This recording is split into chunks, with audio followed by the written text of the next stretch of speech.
allegiance to the flag of the United States of America and to the republic for which it stands, one nation, under God, indivisible, with liberty and justice for all.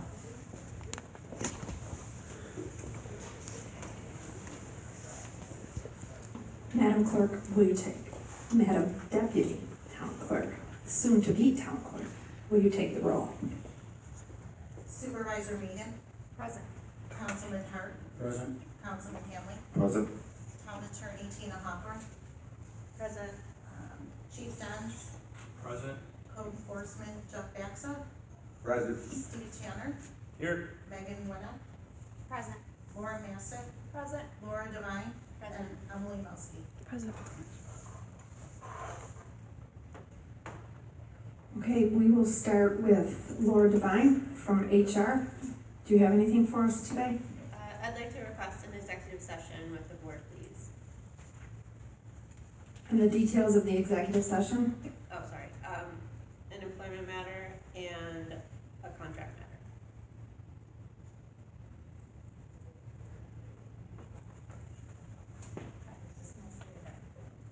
On your employment issue, which unit?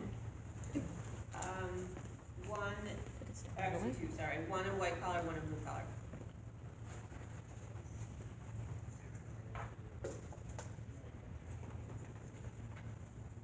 Anything further? Thank you. Megan Winnick, Finance Director, do you have anything for us today? Our office will continue to accept Medicare Part B vouchers from eligible retirees through April 15th, and we'll begin processing these vouchers in May. Very nice. Thank you, Megan. Emily Joseph, Melski, do you have anything for me? Just last call for any vendors interested for the farmers market. We're wrapping up the list, so if anyone wants to be involved, this is your last chance to get in. So this morning you and I discussed the food trucks. Could you just bring the board up to speed on the food trucks and who's coming as far as food trucks? Yeah, right now we have Just Pizza coming every week again. Lloyd's is coming every week, except they have to come an hour later because they're scheduling, but they'll come for the end of it each week. And then we have rotating food trucks, Fat Bob's, totally edible food truck. Mazurk's Bakery, Sweets and Eats is looking to have a couple weeks, along with the bakery that used to be in the, I want to say it's Colgan Cafe, but it's not how you pronounce it. They told me how to pronounce it. They used to be in Knox Farm. Then along with a hefty list of vendors, some bi-weekly, some weekly, so. Very good. Yep. Thank you, Emily. You're welcome. Chief Dennis, do you have anything for us? I do not. Thank you. Matt English will not be here this afternoon. Amy Kobler from the Town Clerk's Office, do you have anything for us today? I do not. Very good. Laura Massett, do you have anything for us today? Just two quick things. This Saturday, April 13th, from 10:15 to 12:15, the Recreation Office will be open for both resident ID card issuance and summer program registration. Patrons must arrive by 11:45. And during the West Seneca School District Spring Break, we'll be hosting our third round of open interviews on April 24th from 9:30 to 11:30 a.m. for lifeguards and camp staff. We'll also be hosting a team basketball clinic that week. More information on these items and more can be found on our website and social media accounts. Thank you. Lauren, I just want to congratulate you and the Chamber and the fire districts, along with the West Seneca Police Department, for an incredible kids fair event this weekend. I was here for a couple hours, and I have to tell you, what a turnout, the enthusiasm, the work that you put into it on such short notice. It's a compliment. And I can't tell you how many people thanked us for putting this on, and I couldn't take credit. I just said yes, but you guys did an incredible job, so thank you. Thank you. That was all Joe Kirchmeyer from the Chamber, though. I was happy to be a part of it and included. Great job. Steve Tanner, Town Engineer, do you have anything for us? Just a couple items. First is a quick update on this building. There were a number of punch list items that were remaining. A couple months ago, we walked through that, and the list has dwindled down to like 5 or 6. I know that they fixed the flooring, hopefully for once and for good, in the recreation department. We had the flooring manufacturer come out and make those recommendations and get a different installer to do that work. At no cost to the town, obviously, because it's a warranty item. Metal fascia has been fixed. It looks like there's maybe one or two items, and then we may be able to, finalize that. We also had a bid opening on Thursday for Phase 5 sewer rehabilitation.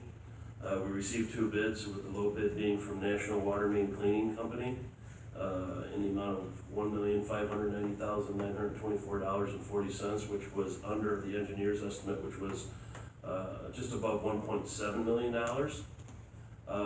To remind the town board, this is paid for from the 2011 sewer bonding monies that remain, and there is EFC WIA grant and the EFC WQIP grant money that will also assist in paying for a portion of this work. So that's that. If there's any questions on that, I'll take them. Otherwise, I have one other item, just real quick. Steve, have you done any work with National Water? We personally have not, so before I made the recommendation, I called, they did send with their bid a list of references, whom I called. Most of them were in Massachusetts, because they're at one of the main offices in Massachusetts. All good references in Massachusetts. One person had indicated that they are fairly new to the lining, the manhole rehab and grouting they've done for a long time, but the actual lining, so when I talked to the gentleman that submitted the bid, he said, we do have 2 crews that do lining, but on this particular project, he's gonna be using In Situ Form to do the actual lining work. In Situ Form is a company that's been around for 50 years. It's done this work for all over the country and is very well known nationally for the lining type of work. So I was happy with that. I was happy with all the references that were checked. So that's why I made the recommendation. I only asked because I see the bids were reasonably close. Yeah, they were I was very happy with them. They were tight. The next bidder was only $80,000 more. Okay. Thank you. Just out of curiosity, is this process is Phase 5, is that part of the consent order at this time? Yes and no. Tina, I don't know how much of that I can share or not share. There's a revised consent order that the town is negotiating with the DEC that this would be part of.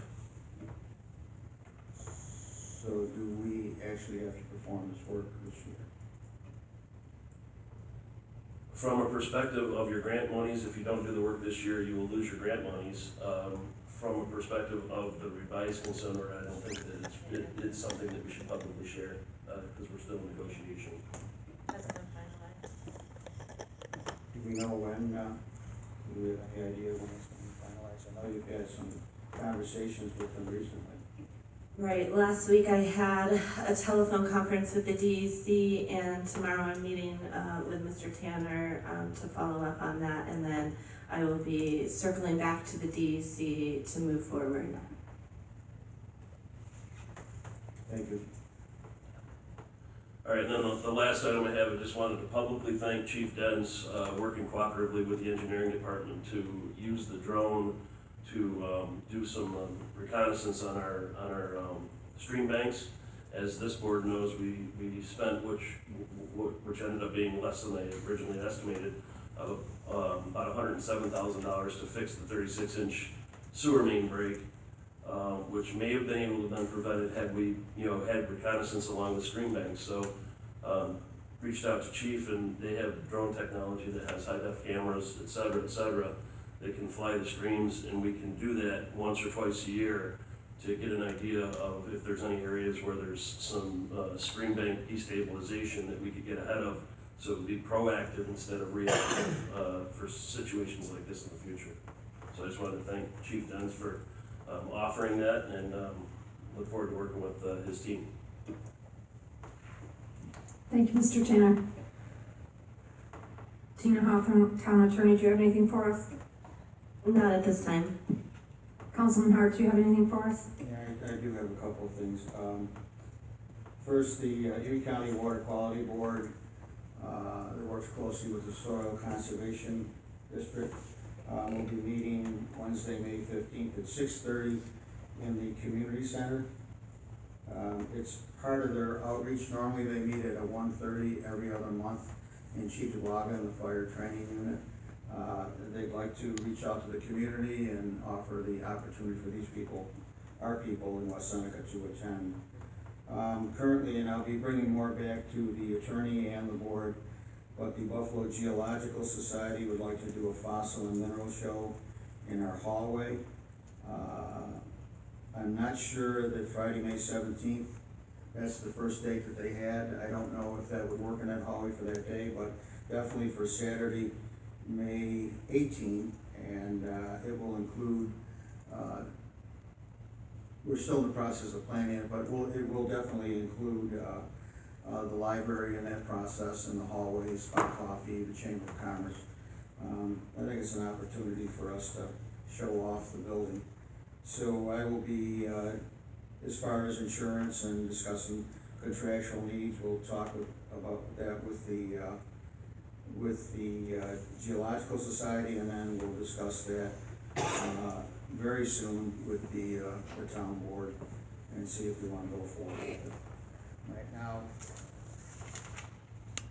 I know that the supervisor about a month ago appointed a budget committee, and I guess I've been appointed to at least get this committee started, which I will do. And I'm planning on scheduling the first meeting in May. Okay? I guess I need to know or get input from my fellow town board members as to how committed we are to this process. What you envision coming out of this process if we do create this board. We're going to need to provide them with information and training on our labor contracts, on how healthcare is handled. I think that would probably have to involve our labor attorneys, the companies that actually provide the healthcare, explanations about how this works into the labor contracts, etc. So these people at least have how the budget process works. The dates going forward, so on, meetings with department heads, those types of issues. I'd like to get more input from the other board members as to how they foresee or want this going forward. Apparently the committee has pretty much been established, although I wish to extend the application period at least to the next meeting. Recently there's been more attention and more interest, and I've had some inquiries from other people who would like to be part of this committee. I don't think there's a limit on it. So if they are interested, we could either appoint them directly at the next meeting, and I did ask those people that asked to submit a resume. So I don't know, Madam Supervisor and Councilman Hanley, do you have any thoughts or concerns? The only thought that comes up to me really quick sitting here now is how much time our finance director, Megan, would have to put into this, because we do have the audit going on that has to be completed by June, if I'm correct. Yeah. So I'm not sure how much time Megan would be able to even dedicate to this committee. Well, starting, if it was to start in May. Yeah, Megan and I did have a conversation at least to discuss the possibilities here, and Megan, I'll let you answer those questions. Initially, my involvement with the process would be letting the committee know the budget timeline, how it's established, briefly go over those healthcare and contractual, though as he said, attorney would have to get involved. But after that, I really wouldn't be involved. Maybe periodically I would come to meetings to get their input, but in order for it to be an independent committee, I really would only be involved in getting them started at their first meeting. And that's the conversation we had, and you might have to provide them with some background information. We'll have to provide them with copies of employee contracts, budgets, possibly they might ask for multi-year comparisons, which I think we have a lot of that already. So basically the same budget information that like our department heads and that we as council people get back would be what's provided to those people. Also in that idea that you wouldn't be involved that much in it except for clarification or maybe more information. I have the same intention that once the committee is up and running, I would suggest that they appoint their own chairman, and then that he as a member of the council would draw back and only be available again any of us could be available for clarification. But let them operate, as they see fit, let them request information. And I think we just have to be able to provide them with the proper information and training. You know, for example, budget process, there's several state controller publications that all of them could be presented with so that they know the calendar and so on. All right, and the responsibilities of all parties. We might even have to get HR involved, as long as HR is here today, to some degree. You might be able to explain some of the questions about employee contracts and, you know, what's the town's responsibilities, what's the responsibilities on the side of the employees and their representatives.